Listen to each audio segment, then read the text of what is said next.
They said they weren't interested, or they stopped texting back, or they ended it so casually you almost couldn't believe how much it still wrecked you. And now you're here, not eating right, not sleeping, replaying the whole thing on a loop, wondering how a person who was in your life for such a short time can have left this much damage. And the worst part isn't the pain. The worst part is the shame about the pain. It wasn't even that serious. Why am I like this? You're not like anything. What you're feeling has a neurological explanation, and understanding it will change how you talk to yourself when rejection hits. Rejection is one of the most universal human experiences, and one of the most poorly understood. We're told to brush it off, keep it moving, not take it personally. But the brain doesn't operate on social expectations. It operates on neurological reality. And the neurological reality of rejection is that it genuinely hurts, not metaphorically, but in the exact same way physical pain hurts. Here's what's actually happening. It literally hurts. Your brain doesn't know the difference.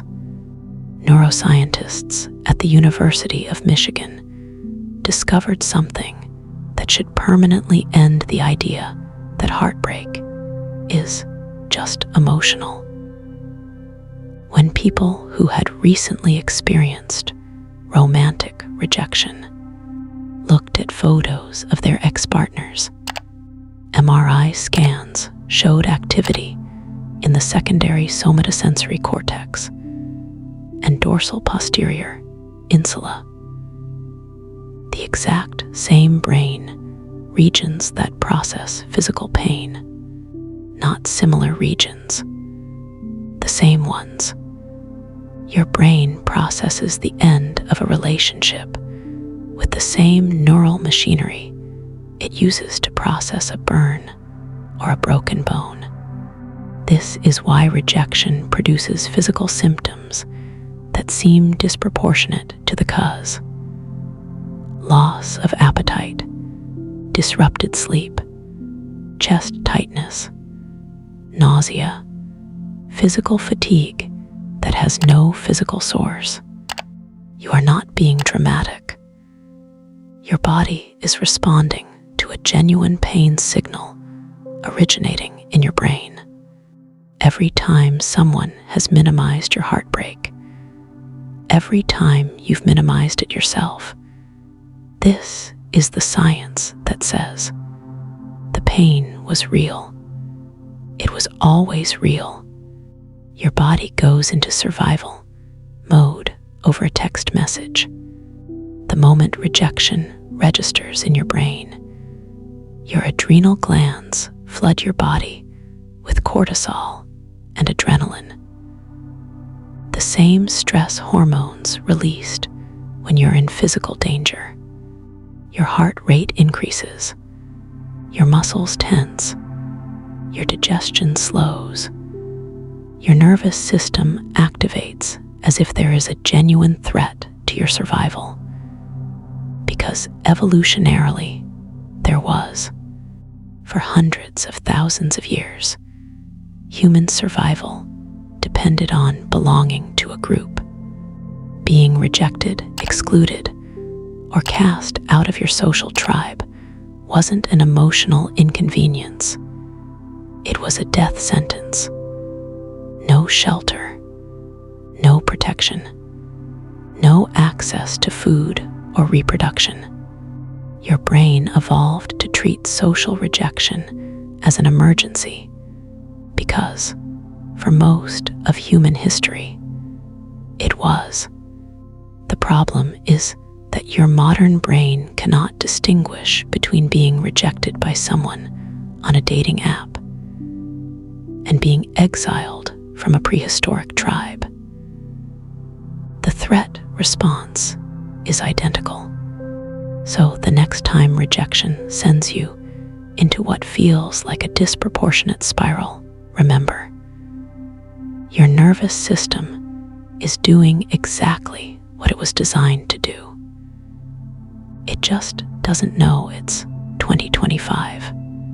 Why you make terrible decisions right after being rejected. Research published in the Journal of Experimental Social Psychology found that social rejection measurably impairs cognitive function, specifically your ability to reason, make good decisions, and regulate your impulses. Rejection temporarily reduces performance on IQ-style tasks.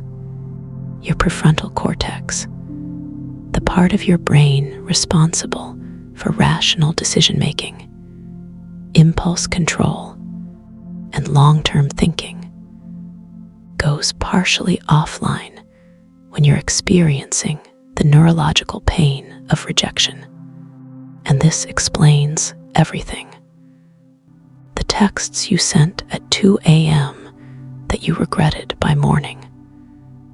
The dramatic declaration you made in the parking lot. The decision to check their Instagram 17 times an hour. The call you made that you knew, even as you were making it, you shouldn't make. These decisions didn't happen because you lost your dignity. They happened because rejection had temporarily disabled the part of your brain in charge of protecting it.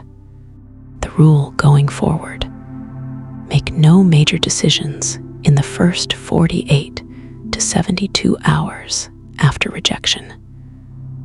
Not about them, not about the relationship, not about yourself. Give your prefrontal cortex time to come back online. Then decide. The lies rejection tells you about yourself. Here is the cruelest feature of rejection. It doesn't just hurt. It lies to you while it hurts. Studies consistently show that rejection triggers a dramatic spike in self-critical inner dialogue. I'm not attractive enough. I'm too much for people. There's something fundamentally wrong with me. I'm unlovable. These thoughts feel like honest self-assessment, like rejection finally confirmed what you've always secretly suspected about yourself. But they are not honest. They are cognitive distortions generated by a brain in pain, reaching for the nearest available explanation. And the nearest available target is always you. This is why it's so important to understand the neuroscience of rejection before you make any decisions about what it means about you. One person's no is not a verdict on your worth. It is information about their preferences, their timing, their capacity, their circumstances, none of which are a referendum on who you are. Don't let the lies your brain tells you in its most vulnerable moment become the story you carry about yourself. You are not what rejection says you are.